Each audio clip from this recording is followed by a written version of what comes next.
So the Pikes Peak doc. I knew that. So that was going to lie. Yeah. It was a good tee. It was a good tee there. You did a nice job. Yeah. You've clearly done that before. It's a good tee up. Yeah. Yeah, Pikes Peak on the Edge on Motor Trend. So it's our first project for Motor Trend, which is interesting because I know back in the day with Drive, Motor Trend was our biggest rival. But now looking at it, it's like it's actually one of my favorite things I've worked on in many years. And doing it during a pandemic was actually... Because it was Motor Trend or because it's Pikes Peak? No, because it's Pikes Peak. I thought it was going to be a difficult process, especially when you work with any new client or any new platform. You don't know what it's going to be like, and it was seamless. It was actually great. And initially, it was actually supposed to be just a movie, but it turned into a 3-part series because we had such a good story. Mm. So what is the story? Yeah, so Pikes Peak on the Edge follows 6 characters, 6 drivers, as they go through, 6 drivers plus 1 photographer, Larry Chen, as they go through the process of getting ready, preparing for Pikes Peak, going to practice sessions for Pikes Peak, and then going up the hill. So we broke up the series into those 3 parts. So it's everything before Pikes Peak, before they even get to the mountain. Then episode 2 is everything about practice, which is actually where I think is the most fun, most drama. And then the 3rd episode is the race. So everything you need to know about Pikes Peak, all the history, the main characters, the main rivals, an understanding of why Pikes Peak even matters in motorsports. Because you look at Pikes Peak right now and it's like, oh shit, yeah, this is the biggest hill climb event in the world. Like, we have something to our name as Americans. Like, this is... It's weird that we have that one and so few others. Yeah. Like, New Zealand has a hill climb every weekend all year. I know, yeah. Like, why is that? Like, why can... I mean, okay, they have less people. They have great winding roads all over the place. Yeah. But aside from that, because we have unpopulated areas with good winding roads too. Like, why does America not have more hill climbs? I don't know. I don't have that answer. Is it just regulatory? Well, I think Colorado Springs had a big part of why Pikes Peak exists. It was a tourist attraction, right? The people that founded the city and were there first were the ones that were building out this like example of like a modern day like adventure that you can take in one day to get to the hill back in the 30s and 40s, even before that. Yeah. Get up to the mountain in one day. That was the goal. And it's always been part of the history of that area of like, this brings people to our town, which supports our local community. I guess that's probably, yeah. I guess if you find a motorsport event today that's run on the street, it's going to be grandfathered in, and whatever the town is will depend on it for, like the Silver State Classic. Virginia City. What the fuck goes on in Ely, Nevada, other than those 500 people that show up for that weekend? So Silver State. In Virginia City. Virginia City Hill Climb. I just found out they have brothels in Virginia City. Did you know that? Well, it's Nevada, so. Yeah, but I didn't know that Virginia City had brothels. I don't know. There's got to be some fucking some fucking dusty ass fucking shit in them brothels.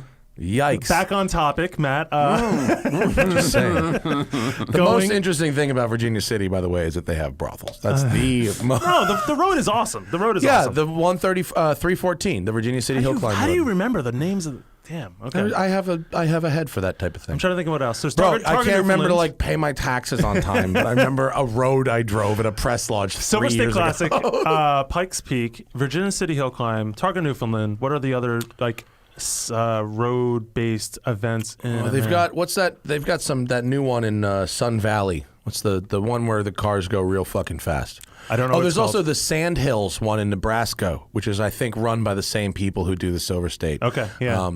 Which is like I guess you'd call it more of a street sprint than you would a hill climb. Right. In New Zealand, anyway, they referred to hill climbs that weren't on hills as street sprints. Right, basically, right. It's a. So I'm thinking like hill climbs in general. Malvern, Morgan, right? Yeah. That's like notorious of the 3-wheel why those cars even existed to begin with, but. Pikes Peak. Well, there's Mount Washington. Forgot about that. That's a rally, though. Isn't Mount Washington part of a proper rally? Still considered a hill climb, though. I guess it is. Yeah. It goes up a hill one way. But one day, it'd be fucking G. What? They start racing down. Yeah. One day, it's going to be, you know what I mean? I just like change it up. Let's see what's up. So there was that's hard. Let's see if you can gravity this bitch. Reddit just had a Toge video from Toge film from some like in-car from like the 90s. It was like an 86 going downhill drifting. It was one of the most remarkable. At Pikes Peak? No. This was in Japan. In Japan. Oh, yeah. I'm talking about hill climbs because this connects back to like Dai and why he even does the event. So just to recap, like characters: Zort, Dai Yoshihara, Blake Fuller, Sean Bassett, Rob Holland. Who's Blake Fuller and Sean Bassett? Those names sound kind of familiar. Blake Fuller he ran a Tesla. He has the electric production car that's record. why. Yeah. Okay. Sean Bassett, what's the name of the company, the Tesla tuning company? That was the one that crashed. Yeah. I forgot. Fuck me. Yeah, the one that Randy Unplugged Performance. Yeah, that's the one Randy. Performance. Yeah, that's part of the story. But that's one Randy. That's public already. Yeah. So Randy. Spoiler alert: Randy crashed a Tesla. Yeah. So I'll talk the Japan thing and I'll go into the Tesla thing. So Dai Yoshihara, he grew up in Japan. Pikes Peak to him as a Japanese driver that's the ultimate event. Oh, really? It's weird how is Japan, that why Monster Tajima made such? Correct. Is it culturally different in Japan? It's the toge driving, right? It's yeah. all the mountain driving in Japan, which we've been on. You and I have explored that. Those roads are very nice. They're very nice, but then when you think about it, it's like, oh right, they don't have anything like the Rockies. So it makes sense as Japanese culture goes, like. As drivers, you love mountain roads. This is like our mountain, but way bigger. Right, exactly. And he said that he came here as a drifter, right? Mm-hmm. And his family. This is not entirely in the story, but it's part of the story. Like his family didn't understand. Like, why are you going to America to go drift and be a professional driver? Like, no one believed him. No one believed in him. And he became successful. Obviously, he won Formula D, and then he went to Pikes Peak last year. He DNF'd. But the fact that he went there... Mechanical or crash? Mechanical. Uh-huh. Yeah, diff or something. Uh-huh. In the same car he went up this year. And he said that even though he didn't finish, his parents saw it in the local newspaper in Japan. And that meant the world to him. Yeah, I know that feeling. No, but when you think about it, it's like... No, I know. I know what you mean. He was famous. Oh, no. He was famous for being a great driver, but he was illegally drifting. By the way, that's another topic I want to talk about later about all the burnout marks on every intersection in LA since the last year I've been here. It's incredible. Just because people are driving like assholes? Oh, yeah. We'll talk about that later because there's something I want to bring up to you about what I saw, something I saw. Burnouts or donuts and stuff? Donuts and stuff. Yeah, I see a lot of that. Yeah, all the intersections. So anyway, so Dai, when he said that to me in the interview, it was like, oh my God, like this is everything to him. Because it's all about like family acceptance. And it's like the fact that his family his old parents know Pikes Peak. They don't care about drifting. They don't care about any of that. It's like, either they know about Pikes Peak or the local newspaper editor knows about Pikes Peak. Of course. But like, it's fascinating how this event, Pikes Peak, is world renowned, but no one in America really cares about it. Versus, that's our fair. community. Yeah. I mean, I think that's you see that in a lot of things. You see that in Formula One. Yeah. You see that in rallying. Right. Soccer. Right. Football. Yes. There's a lot of things that are globally important, and a lot of these sort of motorsport events. And plus, it's fucking hard. I mean, it's impossible to watch. In person, yes, you know what I mean. Well, rallies in general, yeah, of course, rallying. Yeah. It's a real commitment to watch a rally, especially to watch Pikes Peak. So, I think do you think that the people caring about the media that is produced at Pikes Peak later? Is that more interesting than the actual event and who won and it's the being balancing there? act, right? Because the investment it takes to do a live broadcast, which is why I think traditional television is going to have to survive, is just for the live events, unless things like the NBA and NFL go to Amazon Prime and all of that. Like the only reason to have a cable subscription right now is for sports, right? But when you don't even really need that, do you? Because can't you do what do you call it? YouTube TV? Yeah, there's obviously, but majority of America. Think about it like that. No, of course, yeah. But have you sidebar? Do you have cable TV? Yes, you do. Okay, because I don't have cable TV. I got rid of cable in 2012 at the old house in Playa. I haven't had it since, but I'm really rapidly approaching a cable bill. With all the fucking streaming shit. The a la carte programming.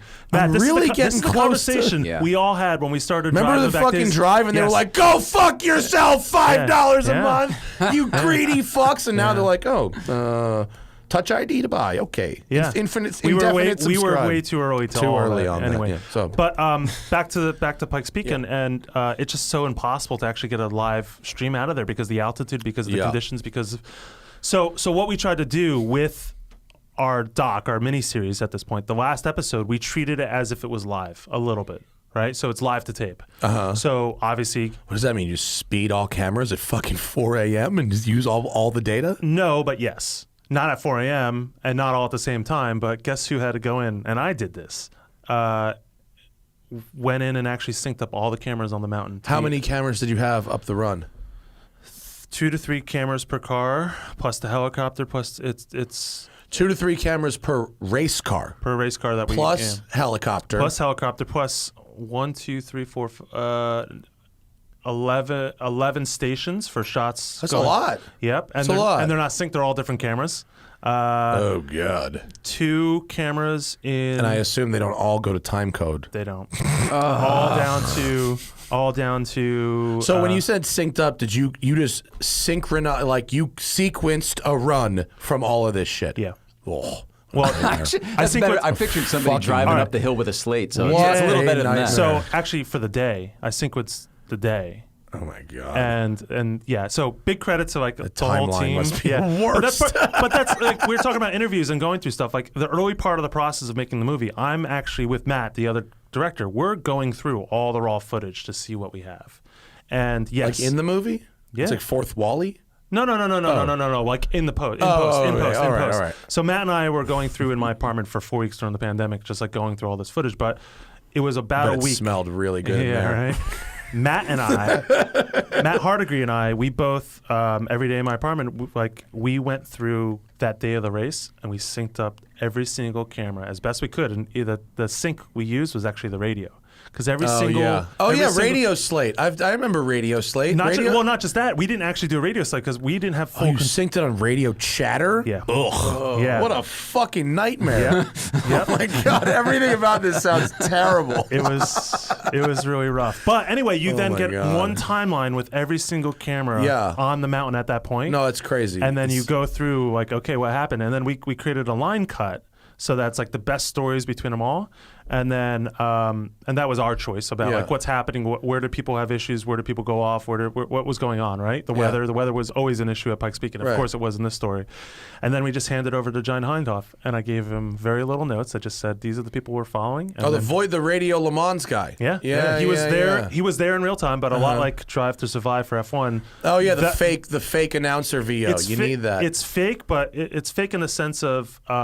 He was there actually doing it in real time. No. But he's tailoring the VO to the story. That's correct. They did it pretty slyly in Drive to Survive. I mean, if you know about production, you caught it. But if you didn't, you might have thought it was legit. So they basically faked a period voiceover. They did. So that it was talking about the race that they were showing highlights of in a way that happened to perfectly serve their narrative. Yeah. So it was slick. We handed it over to John, and I take it he took his payment the same way Ice-T did. No, John doesn't like grape Snapple. Anyway, that's a great story. Anyway, so John, we didn't give him any notes, and he just went with it. And that's what we got. There were a few things we changed here and there, but that's how it came together. So we wanted to have the element of like providing the first time Pikes Peak like that live experience with all the cameras possible. Yeah. And then we did our own timing and scoring. We matched all the timing and scoring up, so that was a feat in itself. But it was fun. It was a lot of fun. That's so much fun. And I bet you're doing all this on a fucking MacBook, aren't you? Yep. You're doing it on a laptop. Yep. Ugh.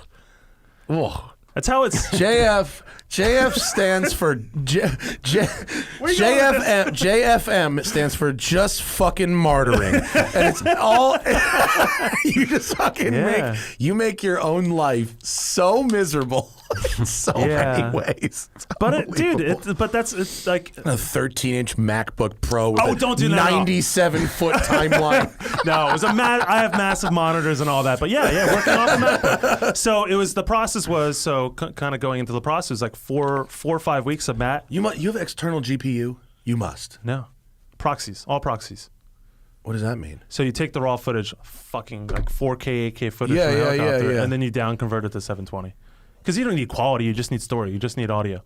You down convert it to 720. Yeah, you convert all the footage. And then what? You just open your project, but you relink the original footage? You relink. Sorry, nerds. We're going to talk about editing for a second. Because 4K is making my computer struggle. Yeah, we don't do that. What do I do? So you make all the Sorry, Illustrator for Dummies. You take all the footage, you down convert it, make them proxies. So same file name and everything with the extension. Proxy. Dot proxy or underscore proxy, and then you can can load up Premiere. There's a setting where you can just load up the proxy, so it's all the low-res footage.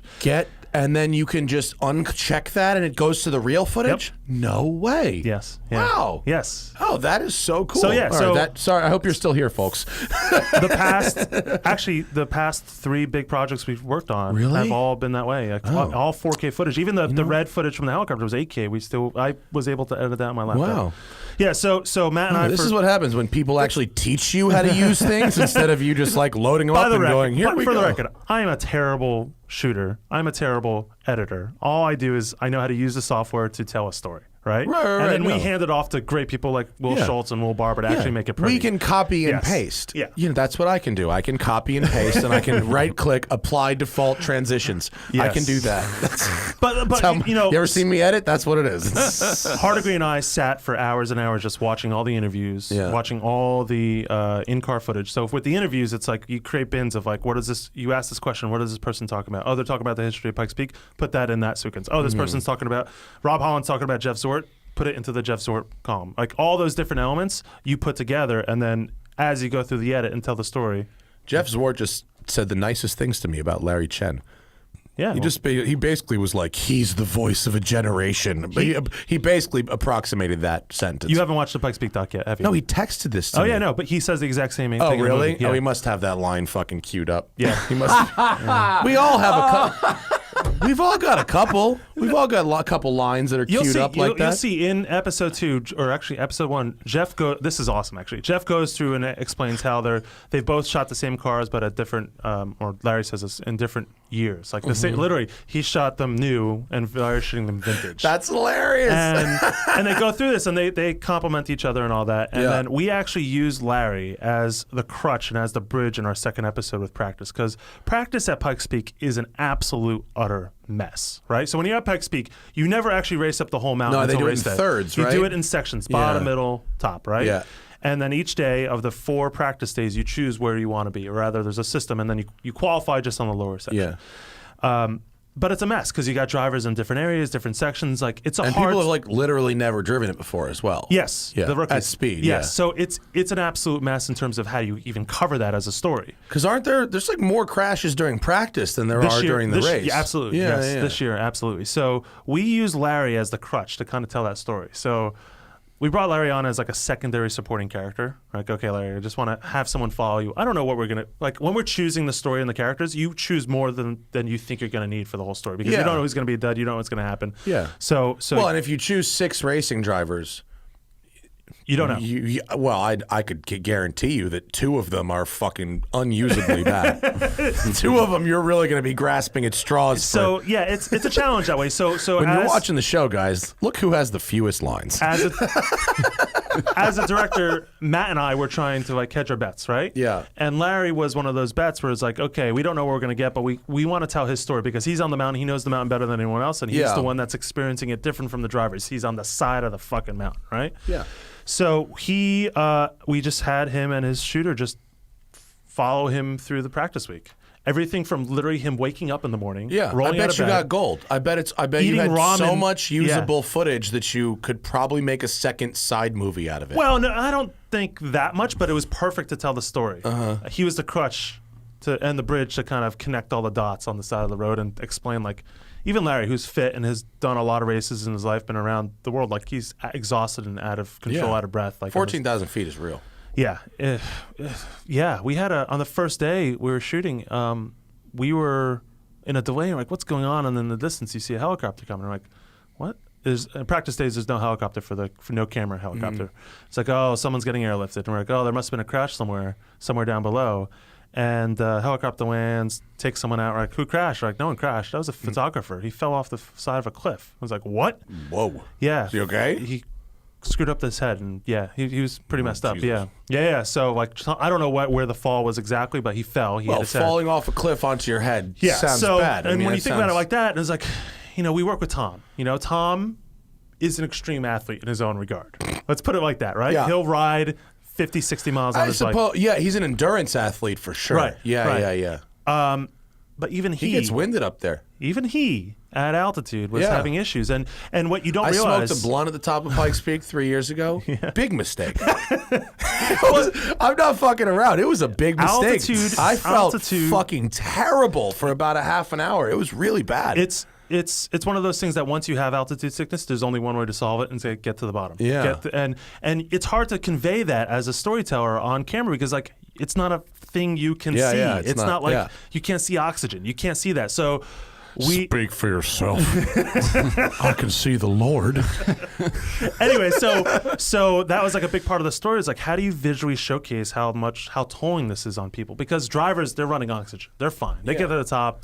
They've had oxygen in their blood, and they've been acclimated, right? Can you show the overlay? What is the altitude at the peak there? 14,000. 14,000. Yeah. I've skydived a couple times. Probably, maybe you guys have. I haven't. 12,500 is the highest you can do down at Lake Elsinore. Yeah. And you can't breathe up there. Yeah. And you guys are just hanging out like endurance racing higher than that. Yeah. It's crazy. Yeah, well, at the top. Sorry for the side. No, it's true. It's true. So it's that's really the top half. It starts at what, 9? 9.2, something like that. Yeah. So you're already at the starting one. If you come from sea level, you're in rough shape. Over the summer, Hannah and I did this hike. We did adventure drives with Rob, and then we ended the second half of it. We did a hiking trip, in the way back, and we hiked at Deer Valley. In Park City, Utah. And we did a hike that started at 9,800 and went to like 11,700. We fucking couldn't do it. We couldn't get to and we had just done multiple Grand Tetons hikes and but we literally got like 3/4. We were like, I can't fucking breathe. We got it and it was so gnarly. I mean, Loveland Pass, Colorado? Yeah. You know that there's that trail up the little mountain? It's the best blunt ride in fucking, in the Rockies. Tom, Will, and I, as like just for fun, we wanted to hike that little hill on top of Loveland Pass. It took us 3 hours. It's like 100 yards. Right? It was like a little under a mile. Yeah. But 3 hours for that. Yeah, it's nasty. And all because altitude. That's like 12 something, I think. Yeah. Was it snowy too, or was it? Yeah, snow. Yeah, and cold, windy. But that's the thing with I've skied that before. You can ski the back down country, and then there's a lot of avalanches there. It's sketch. When I was there was a bunch of people doing it. It didn't seem shady.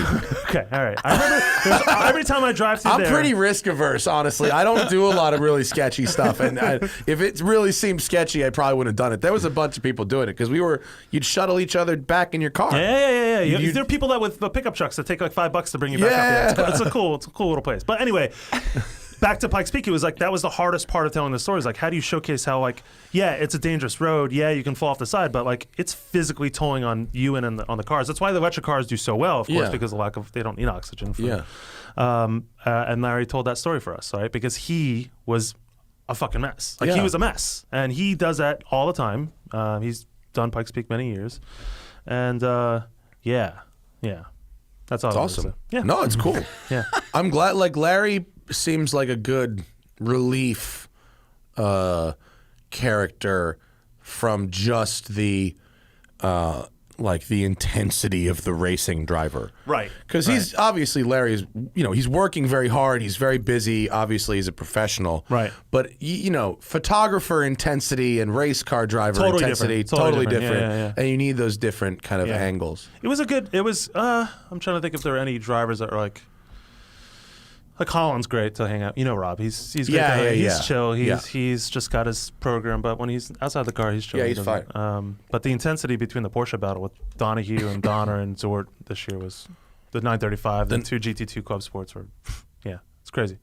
It's good. I bet that's going to be great. Did it come out yet? It's already out. Right? Yeah, it's already out. It is? Okay. Yeah.